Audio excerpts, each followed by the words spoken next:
What up, sports fans? Waxon Wednesday. Jake Waxman, Tyler Lavalette, Two Guys Talk Sports. Let's rock and roll.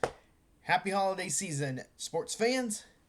Gonna start things off on ice, and more importantly with the Blackhawks hockey. And, well, it's safe to say the Chicago Blackhawks, this young Blackhawks team, is facing adversity for the first time this season. They have lost 6 of their last 7 games. 2 of those were OT losses. They won on Sunday against the Anaheim Ducks, and I gotta say those black uniforms are, they are legendary looking. But aside from the debut of a new uniform, things have not gone well for the Blackhawks as of late. I mentioned losing 6 of their last 7, and of course in this whole losing streak, they lost 5 games in a row.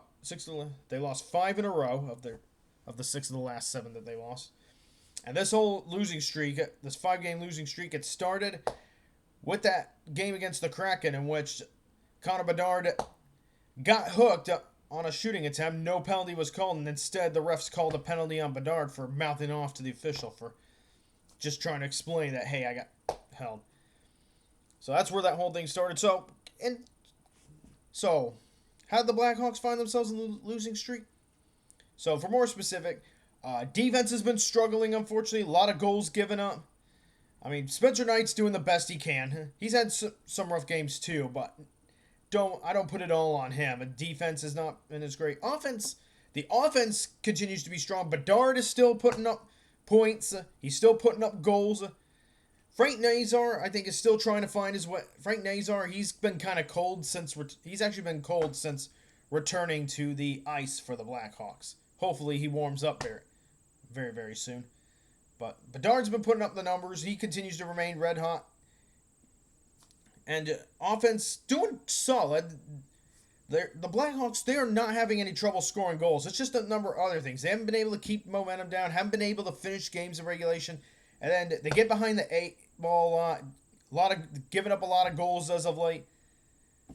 And okay, and I will also say this, I don't blame the refs for any of these losses, but there have been some controversial calls that have gone against the Blackhawks this season in quite a large quantity, and it's getting ridiculous. So not blaming the refs for the losses, but just frustrated and just done with officials who abuse their position just to make the game all about themselves.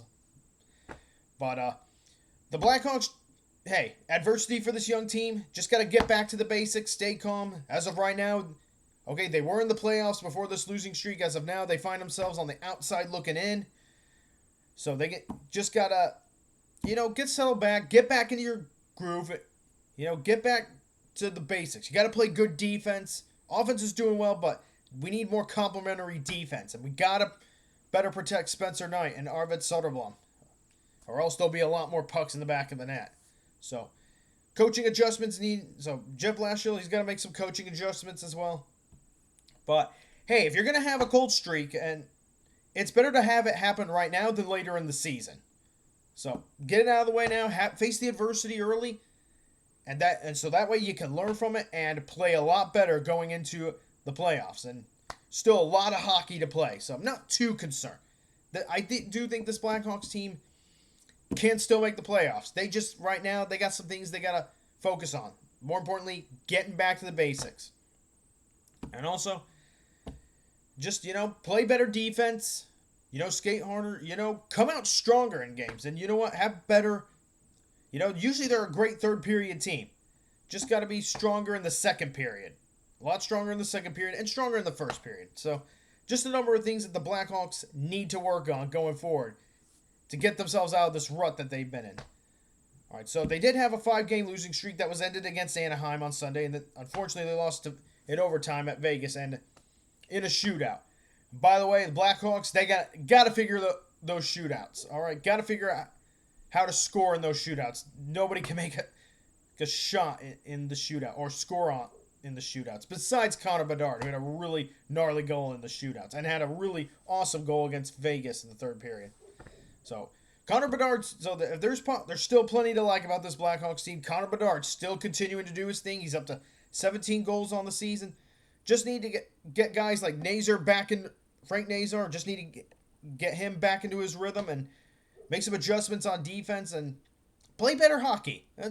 We'll start there. And be faster, start faster, finish faster. Simple things. That'll get the Blackhawks back on track. So, still a lot of hockey left to play. Just a lot of work also for the Blackhawks to do as well. All right. I will say this right now. I do, despite some of the struggles, despite the struggles that the Blackhawks have had, I do feel a lot better about them right now than I do about Purdue football. And I mean, yep, that's my way of saying we're shifting gears to my closing thoughts on Purdue football in 2025. It was not a good season, or at least second straight forgettable season. I mean, okay, here's the thing. It wasn't quite as worse as last year. The Boilermakers did win 2 football games.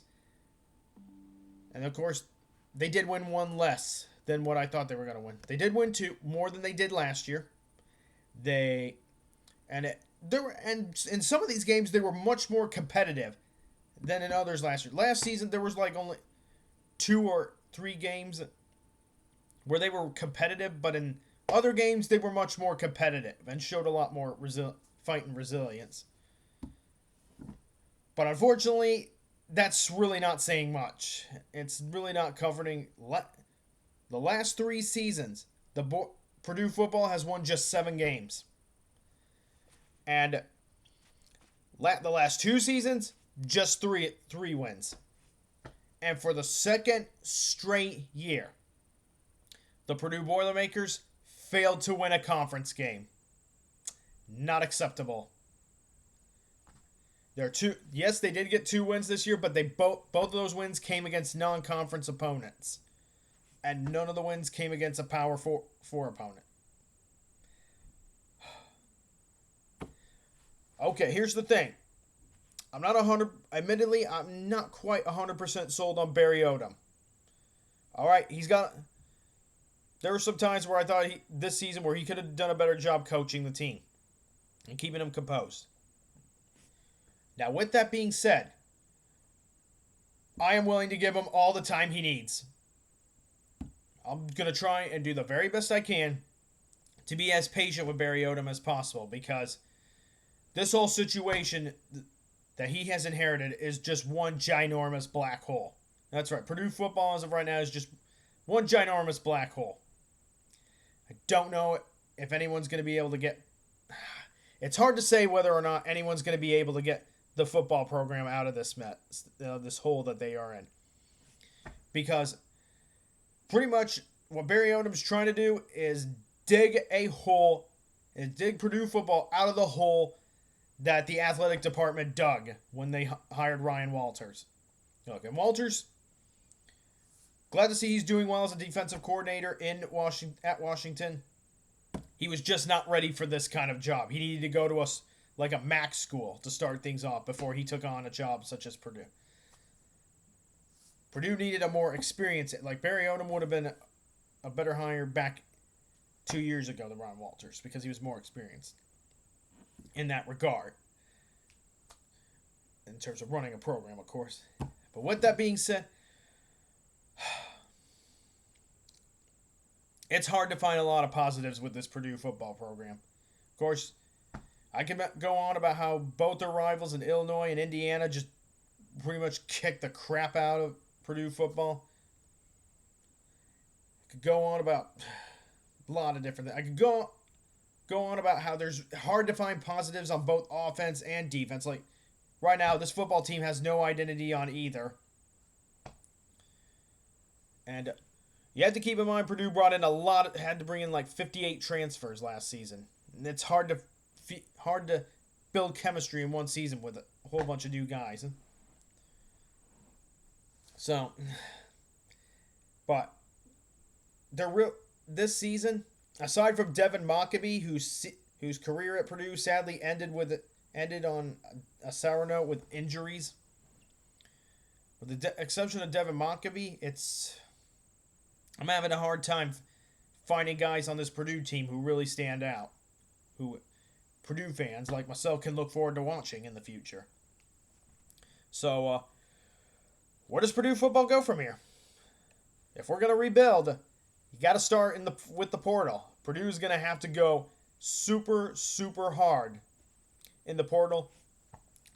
Biggest need for the Boilermakers is quarterback. Because Ryan Brown, I had a lot of high hopes for him, but he really struggled this season. He just he led the Big Ten in interceptions with 10. Actually, I think it was 11. And Malachi Singleton, he was much more consistent, but just doesn't really have that big cannon of an arm. He's more of like a wild card quarterback.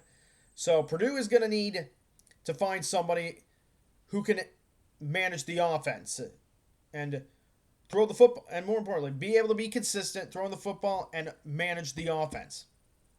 That's what Purdue needs at quarterback, game manager, and someone who's got a lot of experience, preferably. Even if it's someone from, say, the Mid-American Conference or Mountain West. So what that be? So there's that. Got to work hard in the portal. Gonna have to do the best you can recruiting-wise. It's gonna be hard to land top recruits with where the football program is right now. Although if there is a glimmer of hope for this Purdue program, from what I've just heard, I don't remember the kid's name, but Purdue just flipped an Ole Miss commit. There was a 4-star safety who had originally committed to Ole Miss. He has flipped his commitment from Ole Miss to Purdue. So I guess there's a bit of a light there. But as of right now, for Purdue football, it's hard to find a light at the end of the tunnel right now. It's just hard to find light. There's a lot of work to be done. And like I said, I'm willing to be patient with Barry Odom, but I just don't know if he'll be able to do it. Because the athletic department needs to do more to help this football program. Got to spend more. Okay? Need to boost it. This is the new age of NIL and the transfer portal, amongst all other things. If you're going to come... I know Barry Odom wants to do it the old school way, but if Purdue is going to find a way to claw its way back up that Big Ten ladder and back up the ladder that is the college football landscape and get out of this hole, you got to start spending more money to improve the football team and get better recruits. You got to... Recruiting's another thing. And also got to work that transfer portal hard. Much, much harder. Okay? Simple as that. Otherwise, Purdue might not get out of this hole. And if they do, it is gonna be a long, long time. Or at least it's gonna be a long road ahead for Purdue football until they get back to being a .500 team at least and a bowl eligible team. It's gonna take some time. I like Barry Odom, but he's got his work cut out for him, and he needs a lot of time and a lot more resources from Purdue to help dig this football program out of the hole that it's in right now. With that, I officially turn the page on this disappointing Purdue football season. Hoping for a better year next year. In terms of expectations for next year, okay, not going to measure it in wins or losses, but you got to win a conference game. If you're Purdue, you got to find a way to win a conference game next year. No ifs, ands, or buts. And that is... and now I flip the page on the Purdue football season. But I'm not done talking about college football just yet, because we got one more story to get to. I mentioned that Purdue flipped a commit from Ole Miss. And I can tell... And the big reason why that person who originally pledged to Ole Miss is now pledging to Purdue, here's the reason for that. It's all because of the big shakeup that's happening at Ole Miss. You guys, if you haven't heard the story by now, Lane Kiffen, he's leaving Ole Miss to go coach at Louisiana State University, or LSU as people know it. He's going to go to Death Valley there. And how about this? And for those of you who haven't heard, he's leaving Ole Miss right about as they are due to make their first ever appearance in the college football playoffs. That's ridiculous. Just... so many things I could say about this. I'm just going to say Lane Kiffen now the former coach of Ole Miss, who's been there for 6 years, he handled this actually very poorly. He dragged Ole Miss through the darkness. Like, there was a deadline that Ole Miss set to him. He set for him, like, I think it was the 29th of November. And it wasn't until the 30th that he announced he was going to LSU. Like, he dragged Ole Miss through that. And now, Lane Kiffen, okay, he claims that he wanted to stay and coach Ole Miss throughout the playoffs and then leave for LSU. But he claims that Ole Miss denied this. Said that we're not going to let you coach. You leave now for LSU. That's it. So I understand that part is probably true. So the part of him wanting to coach Ole Miss in the college football playoffs, that is probably true. But that's not to say that Lane Kiffen was being 100% honest, all right? Because now there's reports coming out that players are saying that he was not being too honest about where he stood in terms of being committed to coaching, to staying with the team throughout the playoffs. Some players are claiming that Lane Kiffen was not telling the truth and that he was not committed to the players. Now, and there's some people out there that say Ole Miss could have handled this a lot better, could have handled this better too. They just kind of said, you know what, you're going to LSU? Nope, we're not letting you coach Ole Miss in the playoffs. Although I can kind of understand why Ole Miss, now that Lane Kiffen has made the decision to go to LSU, I understand why Ole Miss doesn't want him there anymore or coaching the players in the playoffs. They don't want him using their football team to scout for LSU for next year. They don't want to give information away to a to an SEC rival, and let alone he's going to an SEC rival, which it's a huge red flag. And of course, then you got fans lining up at the airport as his plane takes off. They're flipping him the bird, all that stuff. Like, I mean, I wouldn't do that myself to a coach, but I can understand why Ole Miss fans are mad. Excuse me. Look, bottom line is, it's a terrible situation. I could go on and on about how all this is going down. I do believe that Lane Kiffen handled this very, very poorly. LSU, maybe they could have, or not LSU, but Ole Miss, maybe they could have handled this a little better, but I also don't blame him for wanting to just show him the door after he decided to sign that contract or decided to take that job with LSU, because that's an SEC rival. That's red flag status right there. And you know what? To me, this whole thing, with the way this whole thing turned out, I believe this was Lane Kiffen making everything about Lane Kiffen. Like, this wasn't just, I have no idea if he was really about the players. I don't think he was as dedicated, as devoted to the players as he said he was. I think you can certainly make the case, and I believe this too. Lane Kiffen was devoted to Lane Kiffen. He was doing, okay, it's his choice where he wants to go. But I mean, if you wanted to go to LSU, that's fine. But really, you couldn't wait, and you really could not wait until the playoffs were over to make this decision? Goodness. Although, with all that being said, I can go on and on about who's at fault here for this whole mess at Ole Miss. But you know what? A more powerful organization is at fault for this whole thing. And that would be, ladies and gentlemen, the NCAA. Yep, that's right. The blame should go, most if not all the blame should go to the NCAA. And the reason is because of their calendar. That's right. They've got a calendar that just absolutely ruins college football. Or the timeline, college football season timeline. That's whatever you want to call it. The college football timeline.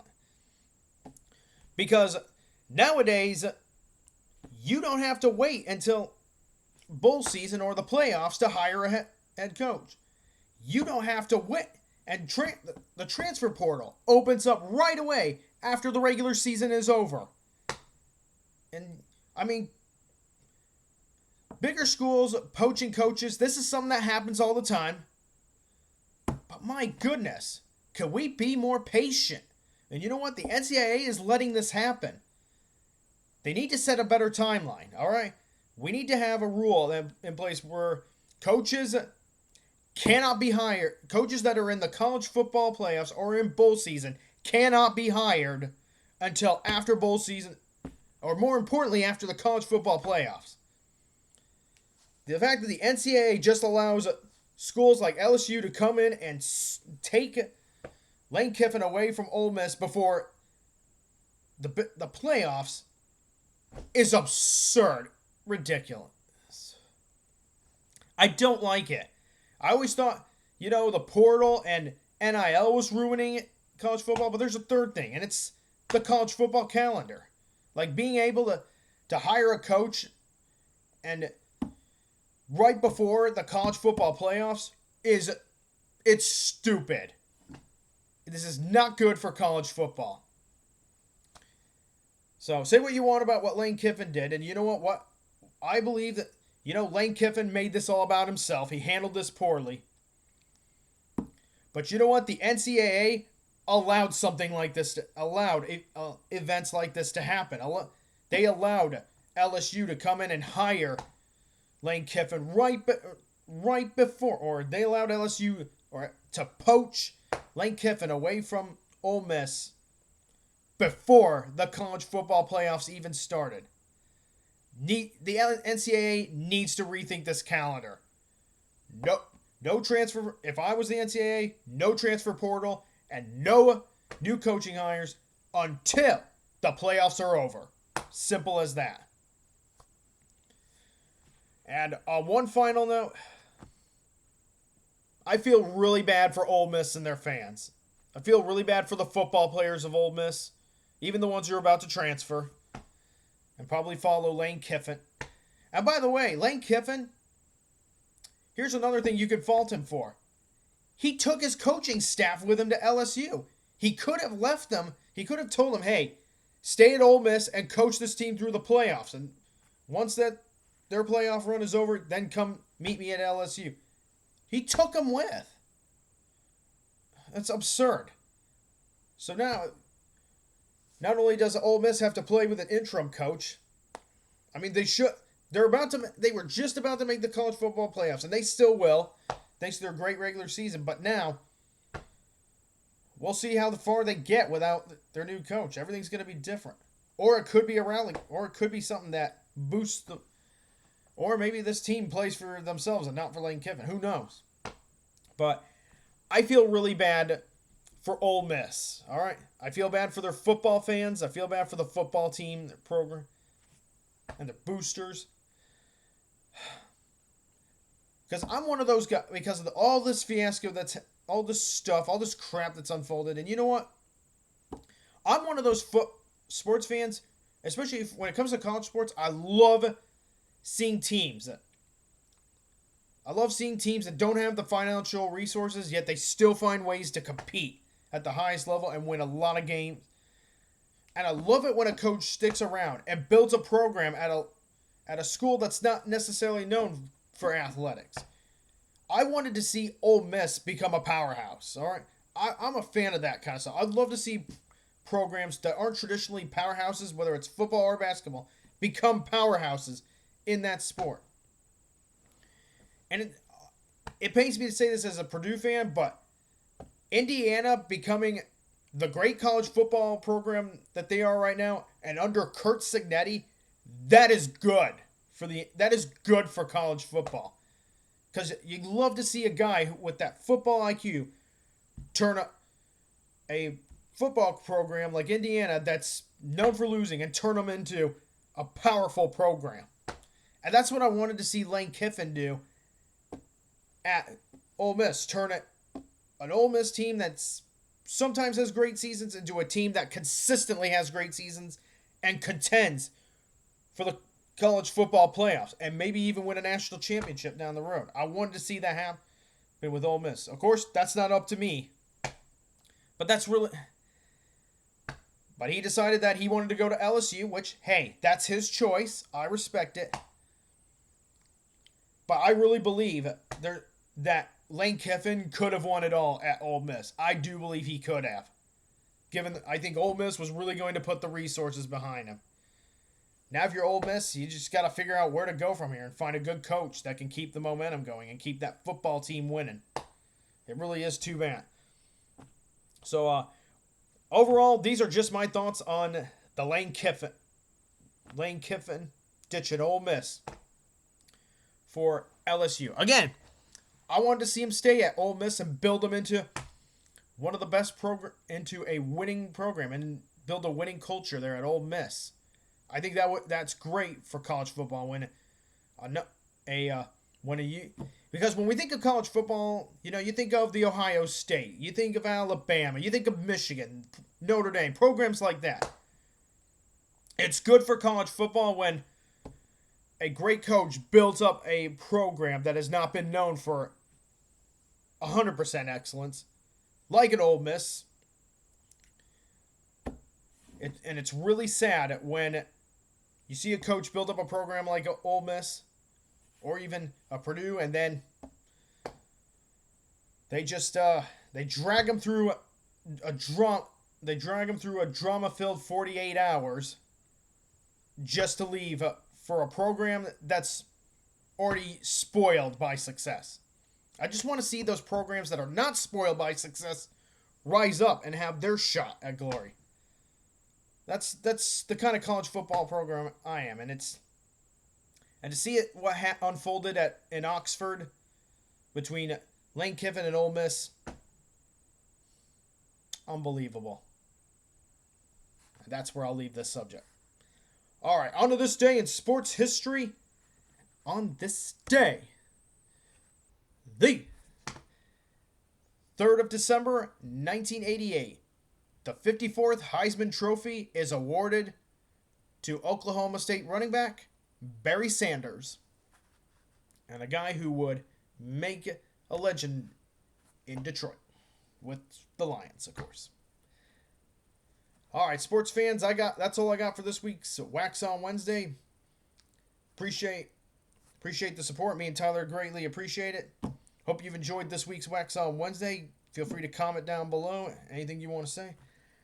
And sports fans, I will see you for this week's Friday Roundtable on Friday with my man Tyler Lavalette. This is Jake Waxman from Two Guys Talk Sports, signing off.